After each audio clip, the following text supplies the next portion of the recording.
Hey, good afternoon, everyone. Thank you for joining us today. Joining us for Refining Canada's Growth Strategy for the Organic Sector, 2024 Organic Action Plan consultation from CODA to our members. And I would just like to welcome you and thank you very much for attending.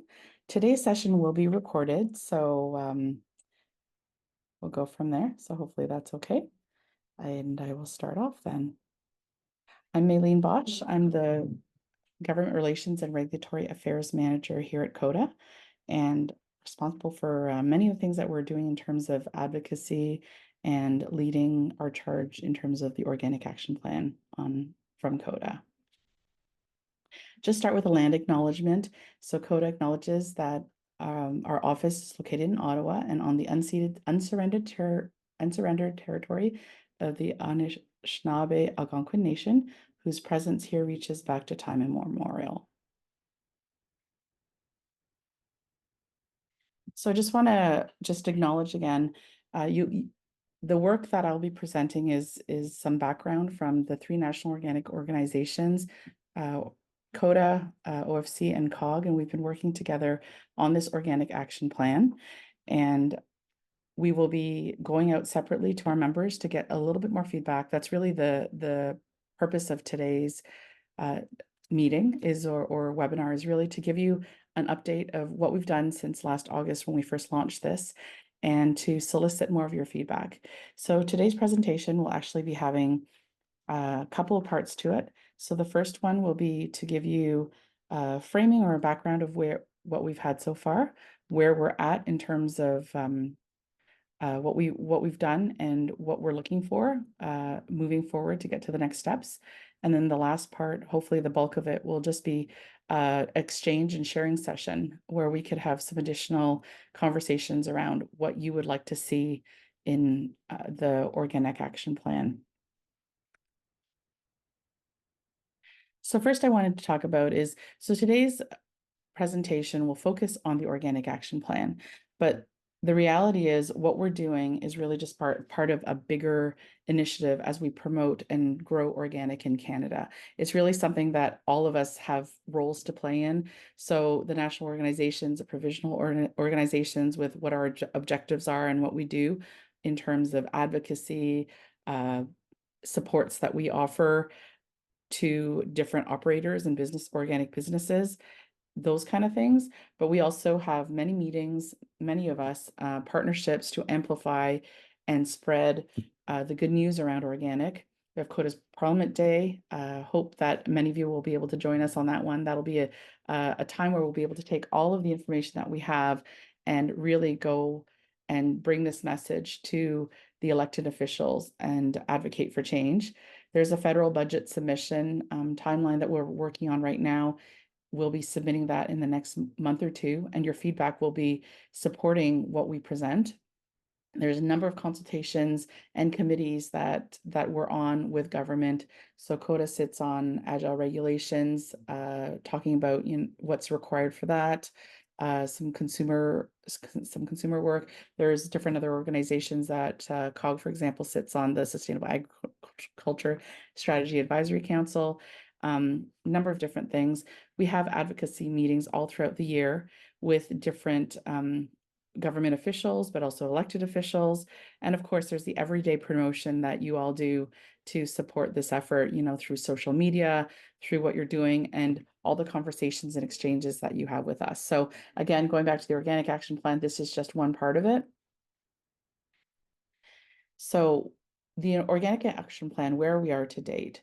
So last August, we launched it, the three national organizations.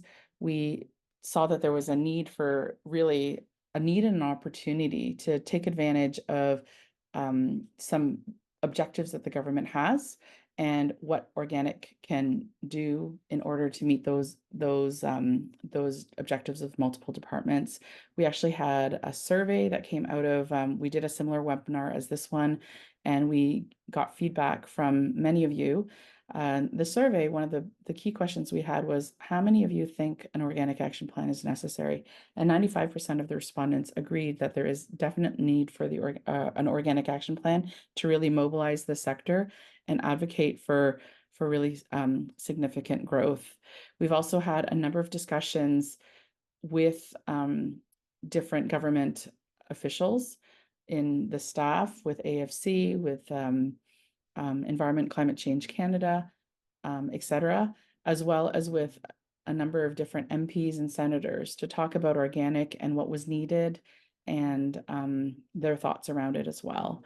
So with that feedback, the discussions we've had one-on-one, the discussions we've had with the different provinces and territories and our members, this is basically what we come to you with today, and soliciting additional feedback as we work on getting the organic action plan finalized. So I should just take a step back and just share that what we've been talking about to date has all been about the framework. So we've been talking about 4 pillars of the organic action plan. So through discussions, we've actually narrowed it down to 4 key pillars that are required in order to really grow the organic sector. And when we've described the organic action plan in the past, it's kind of a concept that is a little bit hard to grasp. But the way I look at it is it's really a long-term strategic plan, like we will have in a lot of our own businesses and in what we do. And basically, these are the elements that are required in order to look at it long term. So what does that mean? That means that it's a strategic plan. It's going to require the industry, the sector, everyone that's involved in it to really know about it, learn about it, and really adopt it or embrace it. It also means that it's long term. So there's going to be some short term wins. There's going to be some long term wins, but we're in it for the long term. And so as we look at this organic action plan, we're going to see elements that will be low hanging fruit. There's going to be other elements that we really would like to advocate for. That is going to take a lot more work and some other things in order to make those happen. So the 4 pillars, just background, is to accelerate growth and innovation in organic production. So if you ever if you've heard about the supply demand, kind of the push-pull concept, the idea is that we need to be able to supply enough organic product, but we also need to stimulate organic markets. So you can't really have an imbalance if you've got great supply but nowhere for it to go. That's not going to work. If you've got a great market but you don't have the supply, then you're not going to be benefiting from all of that as well. So those are a couple of the pillars that we have. Research, that's another key pillar. We know that with every industry, you really rely on research innovation to really be able to keep your market share and to be able to stay ahead of the curve, and especially to deal with challenges that are going to come up. And the fourth element of the pillar is a framework and infrastructure for growth. So basically the idea being that, there's a supply, you've got your push and pull, you've got your research, but you really need just some basic elements that are going to basically span everything, regulations, data, education, all of those kind of things. And so I'll go into a little bit more detail there. And with all of those, what we want to do is we want to make sure that we set ambitious targets. So targets that are not going to be too low, that we're going to be able to meet them too quickly and really achieving the growth that is potentially possible, and not too high either, that it's really not feasible, or that if we're not able to achieve it, there's going to be, some other thoughts around that. So we're just looking at ambitious targets that will really drive the growth, but that are also possible. And again, with the advocacy that we're working on is really to drive the policies and programming within government to make sure that we can actually reach really ambitious targets that we set. And that's really, really important. So really quickly, the framework and infrastructure for growth. So these are the elements that I was speaking about that are just basically kind of given, and they really provide the foundation and the structure to be able to grow. The HR capacity that we see, some of the things that we know, for example, are on our inspection side. We don't have sufficient capacity with it, and they're working their hardest, but definitely to be able, if we're going to grow this sector, we're going to be able to have a strong in enforcement to be able to maintain the organic integrity as well. We know that organic, for example, has many positive benefits for a number of departments. It's not just about markets. It's not just about an economic. There's an environmental benefit. There are benefits for social as well. And so it's really making sure that, organic is really recognized for all of those benefits that they provide to a number of different national policies that we have. Regulatory framework. So what are the things that are happening within our regulatory environment that are encouraging or impeding the possible growth, more data, education, more collaboration, ensuring that we have really a strong organic sector and associations that will be able to support all the work that we do. And another key one is an industry funding mechanism. So the organic sector, as you all know, is very unique in the sense that we're not just a one specific topic kind of thing, like we might see in for example, the beef sector or grains or whatnot. We really are spanning everything. And as a result, we don't really have a mechanism that we can pull from that can really support, new research, those kind of things, markets, etc. Another pillar is production and supply chain and more related to the farm. So in terms of infrastructure and growth that I just spoke about, it's really the three national organizations that are working on all of that together. But the way it works as we have our coalition is that we have natural leads where we are already working on many elements of this organic action plan. So we're basically using our strengths, putting it all together and making it a more cohesive, comprehensive plan. So in terms of accelerating the production and supply chain on that side and really supply chain on farm, the Canadian organic growers, they are the lead on this one. They will be doing a bunch of outreach as well to be able to support what the recommendations are in the organic action plan on this subject. So education, technical assistance, the risks that we can have to mitigate, encouraging innovation, incentivizing transition, and any financial and capital supports that can be offered to really grow the production sector. And along with this, I hope that I believe they will be having a number of other consultations. Anything that you share with us that's related to this, we absolutely will be sharing with them and with the other groups that we're working with as well to make sure that everyone's on top of this. And there's a number of other initiatives that our three organizations are really working on that are supporting each of the pillars that we're leading. So Canadian Organic Growers, we know about their organic task force. If you don't know about it, find out more about it. This is great, as well as having a seat on the Sustainable Ag Strategy on behalf of the sector. So going back to production and supply on that's the farm side, but we also know that there's the manufacturing and supply chain side, and CODA will be the lead on this aspect of it. And one thing that myself looking back at what we had started to draft, there's a lot on production, but there's this whole supply chain aspect, the manufacturing aspect that I feel is still missing a lot of components. And we're hoping that via this consultation that we have with our members now, that we'll be able to inform that and better able to reflect your needs and in terms of what you need for really organic growth and development for your business. Another pillar is research, advancing research with impact. This is the lead on this one is Organic Federation of Canada, working very closely with the Organic Agriculture Centre of Canada. And really they've narrowed down the two key priorities in terms of investing in organic research, making sure that there's enough of it, that they're on the topics that are relevant and really going to be useful for more adoption, etc. And really assuring that the research that's out there, the primary research that they have, there's a way to be able to transfer that so that it can be used in a very practical sense. So that's that, and a lot of the work, the organic science cluster, for example, that would be coming into play, but there's some other things that are in this pillar as well. So market support, so CODA is the lead on this one. So, and this will be the focus I'm going to focus a little bit more on that in today's presentation.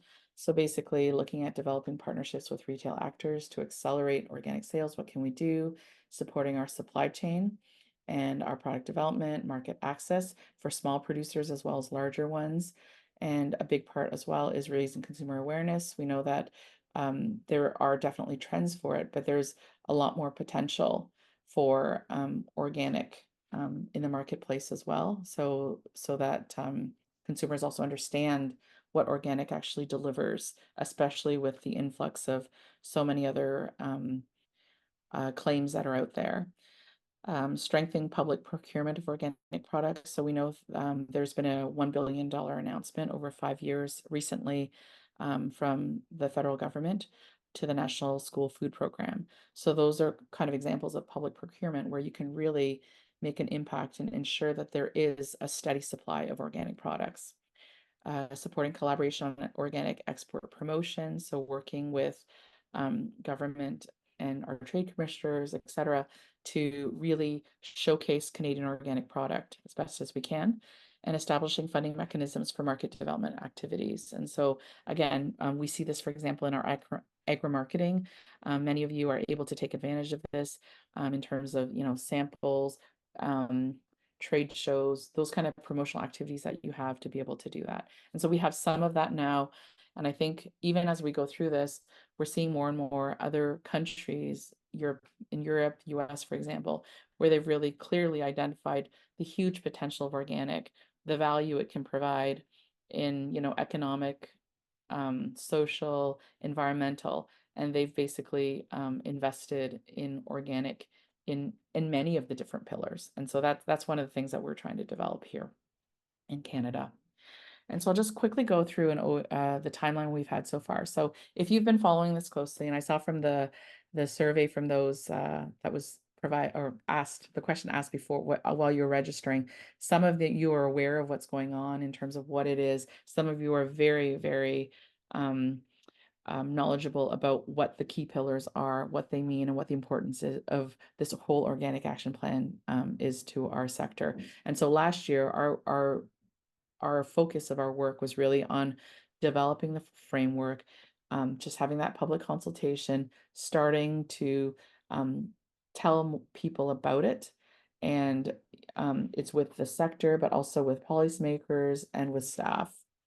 We also came up with key recommendations for the government in terms of what we thought we needed, for collaboration. So that's one of the things is as we look at an organic action plan and we look at what do we need to really grow the sector, there's things that absolutely as a sector we can take on, we should take on, and we just need to organize ourselves to make it work.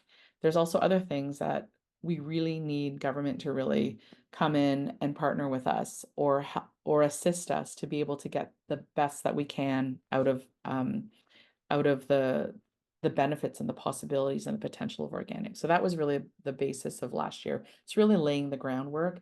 This year, our focus is going to be, so as I was speaking before, we're talking about framework development a lot of last year. This year, we're going to be going more into the detail. We're going to be looking at the organic action plan. We're going to look at the documents. What exactly are our recommendations? What are the details around that? What is it that we really need and would like to work on in order to be able to really grow our sector, and what are our priorities? So, what should we work on first? There's going to be things, if there's something around regulatory change, that's going to take a number of years. But are there other things that, this should be something simple? We could probably do this quickly. We're taking a look at all of that kind of stuff. Continued sector engagement, of course. So, this is the purpose of this, just to give you a background again on where we're at. So we did take all the feedback. We've had a number of meetings with the COA, the Canadian Organic Alliance, which were made up of those three national organizations that I brought up earlier, and just really trying to fine tune and refine the details and all of that kind of stuff. So the idea is that we're going to have a really a more comprehensive document that we can publish and share by the end of this year and actually fall. And again, organizations of ourselves. So we are many different stakeholders in just being able to establish structure that so that we can work together on that. Communications as well, partnerships. We know that, organic has a voice, but we also have there's many organizations whose values align very closely with organic. And so the idea about developing partnerships around that. We know that in terms of a lot of the services and that are provided and supports, a lot of them are happening on the ground at the provincial, territorial level, the regional levels. And so being able to work with the provinces as well to be able to gain support and their feedback as well on this, and developing a budget proposal. So we know that there's going to probably be an election next year, and just making sure that organic within the platforms of agriculture, whatever, we talked about more cross-cutting strategies or priorities and departments, making sure that organic in some ways is presented in that. There's a budget proposal that will be due in a couple of months or very soon, actually, that we'll be putting forward what our asks are and any other opportunities that are out there. And of course, lobbying as well. So those are kind of all the things that we're looking at this year. And again, after this year, this is going to be a reiterative process. It's not going to all happen in 1 year or even 2 years or even probably 5 years. So just re-evaluating every year what we've done, what are our priorities, what is we know we're in a very, the economic situation now. That's not going to be like that forever, hopefully. But what are the other factors that we need to consider? So that's kind of what we're looking at there. So I want to go and move forward a little bit more and do a little bit more focus on the Coda Market Development Task Force. So this is something that has not yet been launched. We have just completed the first draft of the terms of reference and are ready to invite our members to join. And really the purpose of this is to develop and implement strategies to expand the market, both internationally and domestically. And this will inform all the work that we're doing, daily, but also, in terms of our advocacy, in terms of what we're presenting in the federal budget, in the election platform, and all of those kind of things as well. In terms of market development specifically. So we're looking to identify key market trends and opportunities, address any barriers that we see from a market entry level, but also from a growth perspective, ensuring that we have enhanced visibility and appeal of organic products, that they understand what it is and why it has so much value, and that they should and facilitating collaboration among stakeholders in the organic sector. So again, through the supply chain, I think how do we work as best we can in order to really grow the sector together? It's a voluntary advisory group. We invite you to participate. It's really restricted to Coda members that will be representing the organic value chain from the growers, the farmer associations, processors, manufacturers, importers, exporters, brokers, sales agents, research, academia, all of those that are among our membership. With that said, we know that market development and supply chain and all of those things, they actually, there are other stakeholders that will have input that are not Coda members, and we may consult with them, but they may not they will not be part of the task force itself. But, there's government that can be consulted that they'll have good input on. There's retailers. There's also some other parties as well that will have very important feedback to share to make sure that we have a good task force.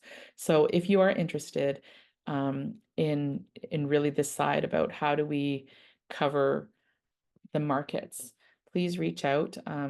It'll be Tia Lofsgaard who will be leading that. But if you even want to send an email to me at the end or to Tia and just indicate your interest, we can also send you some more information or have a discussion about it, because we really value your input on this. This is one area that I think we have some ideas around, and we could really use a lot more, and the experience that you have really in the field to be able to, or in the industry to be able to really get a good recommendation. So going more into the market development, please. We're looking to stimulate the organic market development. We know that this is important for long-term sustainability of the sector. So we need to make sure that there is a stable market for it. It's not just going to be, the producer is going to have a little bit more assurance. It's also going to ensure that the products are available as well to the consumers, for example. And so a broader strategy involving education, promotion, programs, processors, and really all those along the supply chain, including the consumer, to increase market access and trade and domestically and internationally. So I've just got one of the things that we've been working on since we presented to you, I guess last August when we first launched it, was we took some of the actions that we thought were important for the organic action plan and we divided it and we said, these are the things that we think we really need government support on or some sort of a policy trigger to be able to help us really go from this. And this is what this list is. So, some of the funding establishments, what can they do from promoting local and regional organic producers and markets, for example? Quebec, for example, does quite a lot of this, and some other provinces, organic exports when they do that, what those kind of things. Public procurement, those are things that, for example, if we have ideas around that, we really need to have partnership with government. There's other things that I'll go on. There's lots to read and to consider, but you'll have this deck later. But then there's other things that as a sector, that we're capable and able to do this even without that. So, things like consumer awareness, education campaigns, information that we can provide about the markets. How do we work better together as a supply chain? Even an idea around national communication strategy around organic so that the message is really clear and even consumers, they're not going to get lost with all these other claims and messages that they're getting. So it's really clear. And so those kind of things. So that's what we've done. I'll invite you to take a closer look at those with the deck and everything and feedback. But what I'd like to do now is to segue into just some questions for you. Maybe what I'll do, since this is being recorded, is I will go ahead and I'll just kind of go through the general categories and questions for you to reflect on, and then stop the recording. And maybe we could just have, with the time we have left, just your feedback around some of these questions, just your initial take, so that we have some ideas. So this is useful. And also what I'll say is, even after this, this session, after we'll have a survey that we're going to send out, even, reach out to me. I would love to talk to you more about this. I'm fairly new to code as well, and being able to speak to you about all of this really helps me do my work better as well and ensure that the needs that you have are being met. So anyway, so some general questions about the Organic Action Plan. So what resonates with you most about the Organic Action Plan? What would you change or add? Does it make sense? Is there anything missing?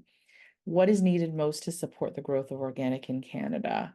So are incentives the most useful? Is it technical support we need? Do we need more research? Do we need more data? Do we need more, those kind of things? That, and then just a general one, and you don't have to answer all the questions. It's more just to get you thinking, my business could really take off if, what is your big ask? What are your recommendations? And I think really what I want to see is, what are your needs in terms of all that policy stuff, and how do we build it into an organic action plan, and how we build it into our advocacy efforts. CODA will do that. We'll be in charge of that, but we really want to understand what your issues are, what your challenges are, what opportunities and ideas that you have that we could really work together and make this happen. So there's some with this market development where we have a few focuses as well, or foci, I don't know. Supply chain is one of them. And so what part of the supply chain do you feel would have the most impact on the organic market growth if it was given focused support, either from industry or the government? So I know, like, we talk a lot about, production, we talk about research, but what about within, after it leaves the farm until it gets to the consumer? What are some of the barriers or blocks that you see, or some of the opportunities that you have? are the bottlenecks. Market supports, what are the biggest challenges when trying to expand the market for your business? So when you're trying to get more market share, either domestically or internationally, or you're getting more partners or whatnot, what are your big challenges? And what have been the most helpful or tools or resources that have helped you with this? And infrastructure for growth within that category. So what sources of funding have or would be most useful for you to grow your organic business? What data do you most rely on in your operations? And what info would help you make decisions and or help you expand your organic market? That kind of stuff. And again, just reading through it. And also, I would add to that, what funding would be the most useful, for example, for you? And finally, the last question I have is, we have a federal budget submission that we're putting forward and for 2025, and in discussion with COG and OFC, and based on our kind of our scan of the environment that the political environment, everything that we're in right now, these are the priorities that we have identified as what we should submit for the federal budget. So the first one being permanent funding for the organic standards, interpretation of those standards, maintenance of those standards, and even training. We know that we're going through the 2025 the Canadian Organic Standards Review right now. There's going to be training that's going to be needed for that. And many other jurisdictions, they basically would be fully paying for that. And in Canada, we actually have a cost share to be able to do that. So that's one thing. Transition support. So when we talk about that, is this is focusing on production. So those who are not yet organic, who would like to become organic producer, what are those barriers and how do we encourage that or incentivize that? Because there are so many benefits from organic production. And the third one is a funding mechanism to support the organic association. So this is really addressing the organizational, long-term foundation of those who are helping to deliver some of these supports and extensions, for example. So those are what we've identified as the three that we would put forward. Of course, we'll flesh it out. We'll get more detail around that for the federal budget submission. Do you agree with them? Is there something missing? What do you not consider a priority? So those are the questions that that I have for you. And please share your thoughts. Just because the holiday is just around the corner, what we will do is we will send you an email early next week. It's gonna happen in our newsflash, and to have a link to the slides, the recording, an online survey, and then you can take your time and think about it. And again, please speak with your other peers and colleagues. Talk to us, talk to other associations or organizations that are there. And I'm looking for all the feedback to come in by August 16th so that we can put that together. And part of that is related to, we're looking to complete the OAP document this fall. We would like to use it as a basis to really for our advocacy. So all of this is coming together. So we have really, a strong message, a harmonized or aligned ask with, our federal budget, what we will be advocating for in this fall, our election platform that we will be advocating for. So all of this is going to fit into it. And your feedback is so important for this. So really, really appreciate that coming in. And I would just encourage you now to just get it on your calendar if you November 18th and 19th, CODA's Parliament Day in Ottawa. So more information will be coming about that soon, but this will be a place where we're basically going to take all of those things and go and advocate for that with our elected officials.